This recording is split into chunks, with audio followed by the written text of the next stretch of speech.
High বন্ধুরা, তোমরা খুব ভালো আছো, আশা করছি ভালো আছো। আমিও খুব খুব খুব ভালো আছি। তো আমি আজকে কিছু কথা বলতে এসেছি, এটাই যে আমি 1 বছর ধরে তোমাদের সাথে আছি, ভিডিও করছি, তোমাদেরকে ভিডিও দিচ্ছি আমি। তো সেভাবে আমার subscriber down, views down, watch time খুবই একদমই কম। সেরকমভাবে গ্রো কিছুই করেনি। তবুও তোমাদের ভালোবাসা যতটুকু আমি এগোতে পারছি, আমি আমি তার জন্য খুবই উপকৃত তোমাদের কাছে। হয়তো হয়তো বলছি, কিন্তু হয়তো আমি আর ভিডিও করতে পারবো না, কারণ এটা আমারই ফল্ট। আমি ঠিক করে তোমাদের কাছে প্রেজেন্ট করতে পারছি না হয়তো। অনেকে যেরকম করে, সব ঘুম থেকে উঠে ব্রাশ করা, মুখ ধোয়া, কাপড় কাচা, সবজি কাটা, সব কিছু দেখাচ্ছে ভিডিওতে, ভ্লগ যেটা, সেটা আমার দ্বারা হচ্ছে না। আমি অতটা ওইভাবে করতে পারি না, সত্যি কথা বলতে। যতটুকু টাইমে আমি পারি আমি আসছি তোমাদের কাছে, ওকে।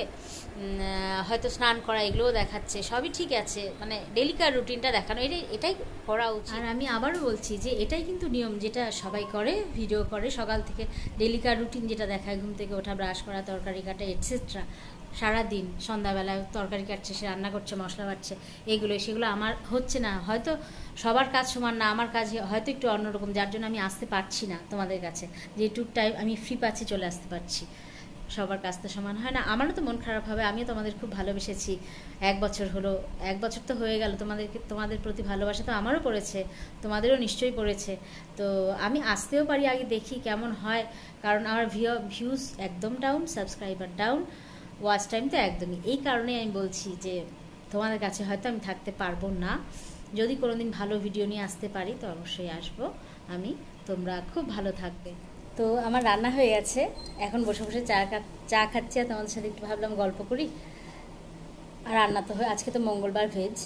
তো আর সবারই তো সকালে, সব মহিলাদেরই কাজ অনেক থাকে, ব্রেকফাস্ট করতে হয়। আমারটা একটু অন্যরকমই হয় মনে হয় আমার, কারণ সকালটা এত তাড়াহুড়ো লাগে। আমার হাজব্যান্ড তো অফিস যায়, ওর একটা জলখাবার বানাতে হয়, তারপরে মাকে ইনসুলিন দিতে হয়, মাকে ইনসুলিন দিয়ে তারপর মায়ের খাবারটা রেডি করে রাখতে হয়, ইনসুলিন দেওয়ার 10 মিনিট পরে মাকে খেতে দিই। তখন ভিডিও করব না আমি এগুলো করব। আর যার জন্যে তারপর ব্রেকফাস্ট সব হয়ে গেলে আমি তখন একটু ফাঁকা থাকি, তখন আমি কিন্তু তোমাদের সামনে আসি। এই জন্য আমি সবার মতোই, যেরকম সবাই ভিডিওটা বানায়, সেভাবে আমি বানাতে পারছি না সেই সকাল থেকে, ওকে। এই জন্য আমার কিছু কিছু টাইম খুবই গ্যাপ পড়ে যাচ্ছে, আমি ঠিক করে দেখাতে পারছি না। সবসময় আমার একটু অন্যরকমই কাজ থাকে, যার জন্য আমি আসতে পারি না, ঠিক আছে। তো টিপসগুলো যেগুলো দিয়েছি অবশ্যই ব্যবহার করো, তোমরা ফল পাবে, ওকে। ঠিক আছে, আমি দেখি। তো আমার স্নান শেষ, চুল এখনও আশ্রায়নি, বুঝতেই তো পারছো, ভেজা চুল। মাকে খেতে দিয়েছি, মার খাওয়া হয়ে গেছে কমপ্লিট, তাই আসলাম। আসলে বাবাও তো 3 বছর হলো বাবা চলে গেছে, মানে এটা আশাই করতে পারিনি যে বাবা চলে যাবে। তো এটা ভাবতে আমার অনেকটা, এখনও সেই ট্রমা থেকে বেরোতে পারিনি যে বাবা চলে গেছে। এই জন্য মাকে খুব কেয়ার করে রাখি, মা যাতে ঠিক থাকে। মা এমনি ঠিকই আছে, যেহেতু সুগার অনেক বছর আগের থেকে, ইনসুলিন দুবেলা দিতে হয়, একবার রাতে একবার সকালে। মাকে সব সময় দেখে রাখি, মানে একটা ভয় হয়, মা ঠিক থাকবে তো, কিছু হলেই মাকে ডাক্তারের কাছে নিয়ে যাওয়া। আমি নিয়ে যাই না ডাক্তারের কাছে, আমার হাজবেন্ডই নিয়ে যায়। কারণ মা বাবাকে ভীষণ ভালোবাসি আমি। বাবা তো চলেই গেল, সবাই ভালোবাসে, তবে আমারটা একটু বেশি, একটু আলাদাই মনে হয়।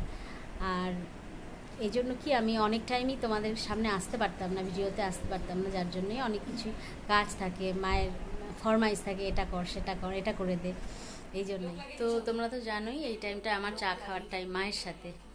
তোমাদের বলেছি শুরু থেকে শেষ পর্যন্ত আমার মা আমার ভিডিওতে ছিল। আর আর যদিও হাজব্যান্ডের সময় থাকে না, এই জন্য হাজব্যান্ডও তো আসেও নি। আর মেয়ে তো লজ্জা পায়, হাসে না, এই জন্য, ওকে। তো এখন চা খাচ্ছি, আর কি এরপরে তো কাজ আছে, তোমরা জানো। আর আসলে কি, ইউটিউব প্ল্যাটফর্মটা বেশ ধৈর্যের ব্যাপার, যেটা আমার নেই, একেবারেই হলো না ধৈর্যটা। অনেকদিন চেষ্টা করলাম, পেশেন্স বা ধৈর্য আমার একেবারেই নেই, ঠিক আছে। কারণ ওয়াচ টাইম একেবারেই কমে গেছে, একদম কমে গেছে। তো সাবস্ক্রাইবারও ঠিকঠাক ডাউন হয়ে যায়, সেরকম নেই।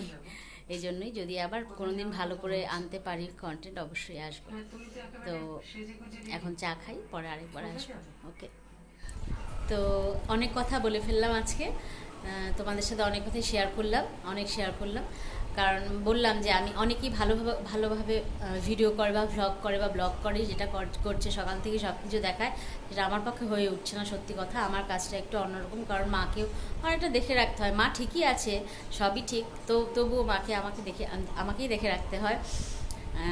আর এখন আমার হাঁটাহাঁটি করছে ঘর দিয়ে। তোমরা খুব ভালো থেকো, অবশ্যই সুস্থ সবল থেকো। আমি চেষ্টা করব আবার নতুন কিছু কন্টেন্ট যদি নিয়ে আসতে পারি, অবশ্যই আসবো। তো তোমরা অবশ্যই ভালো থেকো। তোমাদেরকেও আমি খুব ভালোবেসে ফেলেছিলাম, আবার বললাম, যদিও 1 বছর ধরে তোমাদের সাথে আমি আছি। ঠিক আছে, খুব ভালো থেকো তাহলে, টাটা। আবার পরে চেষ্টা করবো আসার জন্যে।